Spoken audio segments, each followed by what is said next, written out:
présent parler d'une maladie dont on parle peu, voire pas du tout, et qui est pas assez connue des femmes, et du coup médicale d'ailleurs aussi. Il s'agit de l'hyperémèse gravidique ou Zazie. Alors ça ne vous dit peut-être rien, mais ça concerne effectivement 3% des femmes enceintes.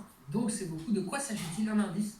Notre invité a participé à la création de l'association 9 mois avec ma bassine. Oh, il est bon mon indice. Bonjour France Artinaire. Bonjour. Bienvenue dans la maison des maternelles. On est ravis de vous accueillir pour ce sujet dont on parle peu et qui concerne, c'est vrai, beaucoup de monde. Vous avez vous-même vécu 3 grossesses avec cette hyperémèse gravidique. D'ailleurs Anna, vous dites pas hyperémèse gravidique? Non, on dit hyperémesis gravidarum, mais c'est pas, non, mais c'est pas par snobisme, on dit ça comme ça. En latin, Oui, voilà, c'est ça. Vous l'appelez juste un tout petit peu?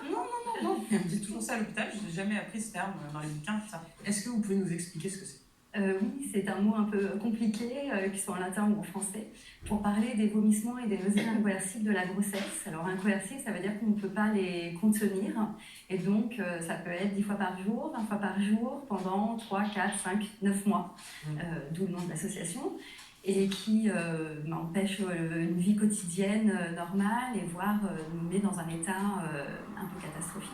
Ouais, vous, vos 3 grossesses, vous avez eu ça? Alors oui, pour les 3. Et ça vous a pas empêché à chaque fois de retomber enceinte? Non, parce que pour la première grossesse, moi j'ai quand même eu un petit peu de chance. J'ai eu un gynécologue à l'hôpital qui m'a donné un médicament, du Dogmatil, donc qui n'a pas du tout arrêté tout, mais qui m'a permis de pouvoir manger un petit peu et voilà, de continuer à vivre à peu près normalement. Et pour les 2 autres grossesses, on m'avait dit que toutes les grossesses sont différentes. Donc c'est pas vrai, mais j'ai croyé un petit peu, voilà, c'était l'espoir.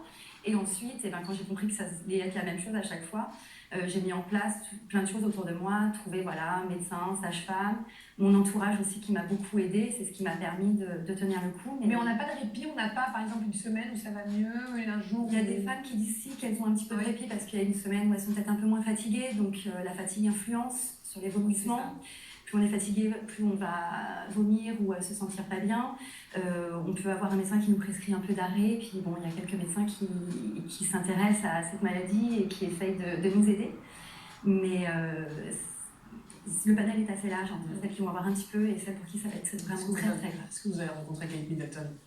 Non. Parce qu'on a beaucoup parlé de cette pathologie parce qu'elle aussi a souffert de...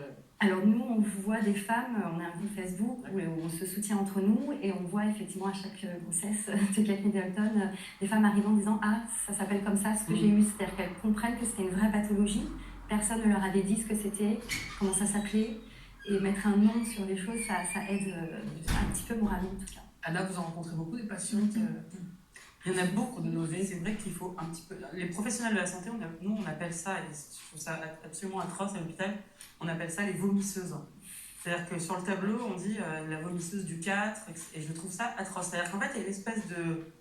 Je sais pas pourquoi cette pathologie... Elle n'est pas prise au sérieux, ça veut dire un peu quand même. Un peu, c'est un peu la folasse de la chambre machin, ça m'exaspère. Donc je pense qu'il y a un gros travail de notre côté à faire, je sais pas si vous êtes d'accord, mais il y a un peu un côté comme ça. Vous n'êtes pas la seule à nous le dire, parce que moi on est en contact avec des professionnels, et il y a effectivement un médecin qui m'a dit je râle énormément sur la vomisseuse du 4, ça doit être la même, mais en même temps, au contraire, il a essayé de publier et de travailler sur cette maladie.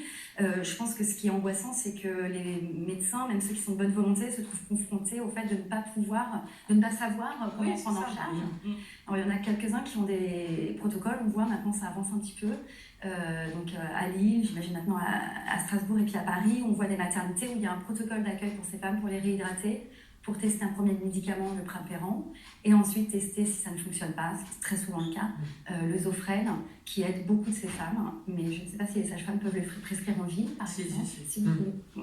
J'imagine que ce qui doit être terrible aussi pour ces femmes, c'est qu'on leur dit bon, la nausée dure que 3 mois, puis arrive la date des 3 mois et 1 jour, 1 semaine, 2 semaines, 15 jours, le moral va en prendre un coup. Quoi. Ces femmes comprennent que ça ne va pas s'arrêter. C'est un vrai handicap social. C'est horrible. C'est assez absurde. Et puis même, est-ce que c'est pas dangereux parce que ça crée des carences, non? Non, mais il faut vraiment que la perte, on dit qu'il faut que la perte de poids soit supérieure à 10%.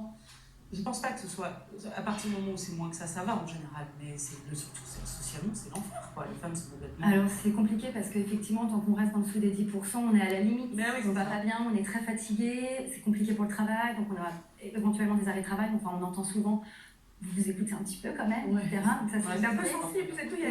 Au-delà des 10%, il y a des femmes qui sont hospitalisées parce qu'elles sont déshydratées, dénutries, On observe quand même un peu plus d'accouchements prématurés, de petits points de naissance pour les bébés. Donc il y a quand même un impact aussi pour le bébé. Beaucoup de dépression, voire des stress post-traumatiques un peu plus graves parce que ça a été très lourd pendant la grossesse.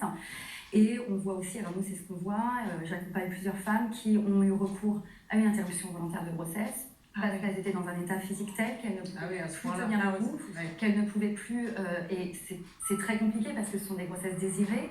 Donc on se retrouve dans des situations extrêmement douloureuses. Et très douloureuses. Donc vous avez créé cette association qui est vraiment d'utilité publique, qui s'appelle 9 mois avec ma bassine. Il y a une page Facebook, on va afficher l'adresse en bas de notre écran, on va tweeter aussi le lien pour que toutes ces femmes puissent avoir des renseignements, des conseils. Grâce à vous, merci beaucoup France Artner, tu as venu si bien parler de cette maladie, si bizarre. Vous pouvez le redire en latin? Hyperemesis gravidarum. On dirait dans les inconnus, on dirait les inconnus de notaire.